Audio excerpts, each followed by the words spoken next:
Welcome back. Now we begin this part from Cross River State, where the governor, Ben Ayade, has proposed a budget of 350 billion naira for the 2016 fiscal year, titled Budget of Deep Vision. The 2016 fiscal document, which is the governor's first budget as governor, represents 273.7% increase over the 2015 appropriation bill of the immediate past administration. According to the governor, the increment is a result of expected funds from foreign direct investment and support for his signature projects by the federal government.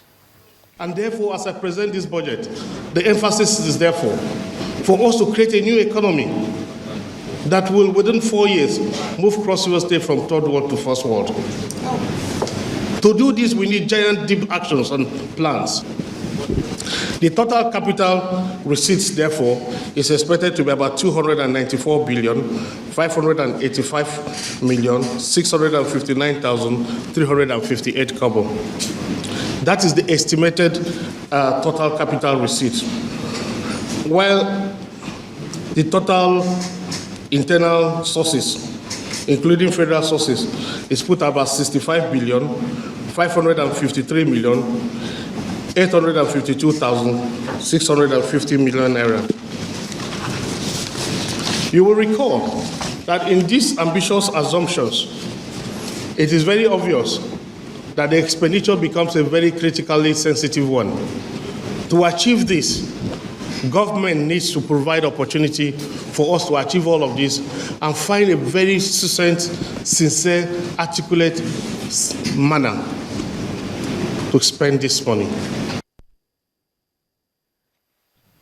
The Ogun State Governor Ibukile Amosun has sworn in Mr. Olushola Adeyemi as the new head of service of the state in southwest Nigeria, with a charge that he should use his wealth of experience to transform the state civil service for prompt and effective service delivery.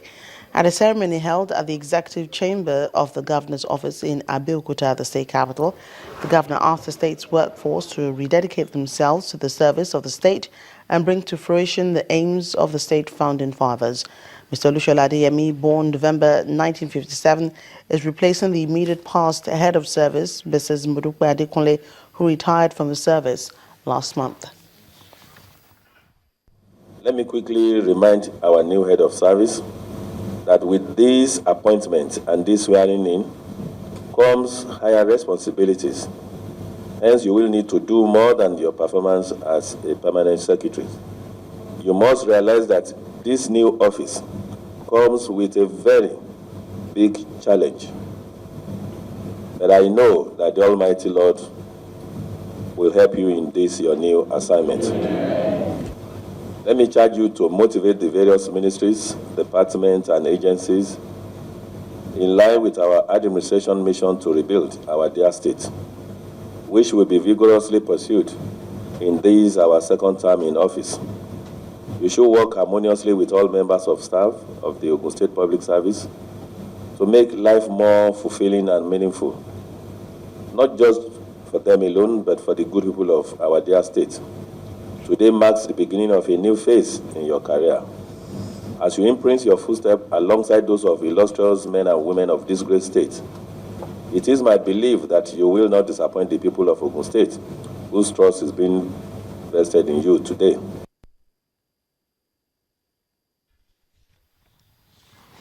Right now, the Kwara State government has marked World Polio Day with a sensitization walk and public enlightenment initiative. Governor Abdul Fattah Ahmed urged parents not to rest on their oars but ensure that the country achieves its aim of being free from the polio virus over the next 3 years.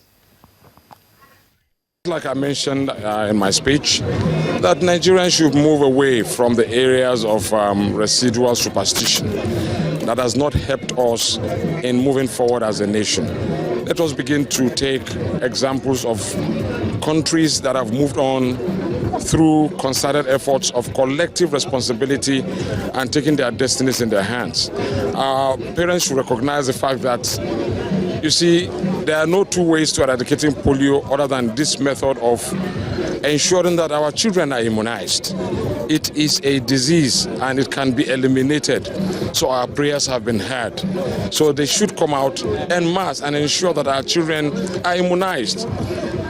Because this is the only way we can truly eliminate polio and have a polio-free society.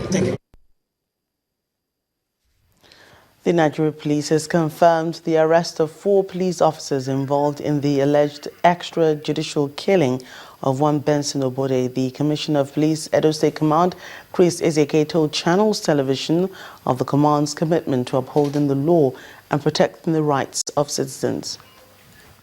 Sad faces all around the Central Hospital in Benin City, the Edo State capital. Friends and family prepare to pay final respects to Benson Obode, an alleged victim of the May 21, 2015 extrajudicial killing. The procession arrives Ubierumu Oke, Uromi, in Asa Northeast local government area of Edo State. Elder brother to the deceased, speaking on behalf of the Obode family, says they are determined to see out this case. For as long as those 4 people that came from Lagos, Corporal Bernard John, Corporal Henry Shobowale, Corporal Deleke Adedeji, and Corporal Nuyo Musa are out there in Oko prison for now, we want to also say emphatically that this family will not rest on this horse for the now. We will pursue them. We have said it severally. We are repeating it again. That we will chase them until the other 6 are brought down. Jude Obasomi is the president of Conference of Non-Governmental Organizations. He believes this is a pace setter for other oppressed ones in society. If this family had not gone out to cry out, I tell today will not be here. Today the police would have continued to kill people up and down. That was saying that enough of all the extrajudicial killing. Enough is enough. The taxpayers' money that is being used to fund the police is not for them to kill us. This is going to be the 3rd death in less than 6 months created and caused by the Nigerian police. Edo State Commissioner of Police Chris Ezike confirms the arrest of persons connected with the killing. They were charged to court last week and we are remanded in prison custody. The file has been duplicated and sent to the DPP. As soon as the DPP renders advice, proper prosecution will start. Mr. Ezike says there will be zero tolerance for acts of indiscipline by the Nigeria Police Force. The issue of the fundamental rights of citizens has been brought to the front burner by the Inspector General of Police. Because you can't be talking about community policing, community engagement, community participation when the rights of the citizens are not being protected. With the trial of these police officers involved in the Benson Obode saga set to commence, the expectation is that the rule of law will take its course. Before we go, the Southeast Council of Traditional Rulers, which includes 700 traditional rulers from the 5 southeastern states, has been urged to remain united. The council also urged its members to assist the governors of the zone to meet the aspirations of the people. Governor Okezie Ikpeazu of Abia State said this at the Government House, Umuahia, during a courtesy call by members of the Traditional Council. They were in Umuahia for their annual general meeting. Governor Ikpeazu reiterated the Southeast Governor's commitment to address socio-economic problems that affect the people of the region. The job is a tedious job because somebody carrying a heavy load, like carrying the whole 5 states of Southeast, it's a tedious job. But by the grace of God, I will carry it. And I will make sure, one thing is very, very important, that I will make sure the Igbos will speak with one voice.